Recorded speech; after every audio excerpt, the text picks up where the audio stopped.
So today we're going to walk through Erikson's theory of psychosocial development, and this is one of the foundational frameworks for understanding how people evolve emotionally, socially, even spiritually over time. So we'll look at each stage, what the core conflict is, and why it matters to us as counselors. So Erikson believed that we don't just finish growing up at age 18. We're always evolving, and at each stage of life, we must face a tension, like trust versus mistrust, and how we navigate that tension shapes our identity and well-being. And what's really powerful, even if we didn't resolve something well the first time, there are always opportunities to revisit later with support. In this earliest stage, the baby's learning, when I cry, will someone show up? It's less about spoiling and more about reliability.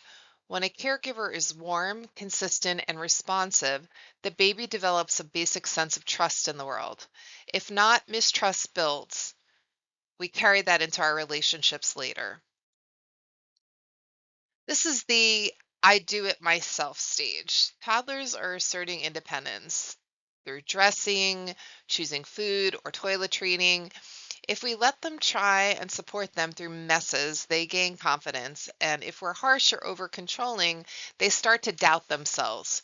You can see how this plays out in adults who are overly dependent or afraid of failure. Kids at this stage are full of big ideas. They pretend, they explore, they ask a million questions. If we encourage this curiosity, they develop a sense of purpose. But if we shame them or always correct them, then they may start to feel guilty for even having their own thoughts or ideas. This is when kids begin comparing themselves to peers. School becomes a huge part of identity. If they're praised for effort and supported, they feel industrious, like they can do things well. But repeated failure, especially without support, can make them feel inferior, and those messages stick. Adolescence is a huge time of identity formation. Teens are exploring who they are, what they value, who they want to become. If they're allowed to try on different roles and explore without judgment, they develop a clear sense of self. If not, they may become confused, disoriented, or latch onto roles that don't fit just to survive socially.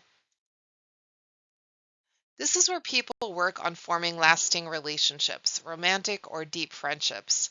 True intimacy means vulnerability, and if someone's still carrying unresolved identity confusion, they may struggle to fully connect.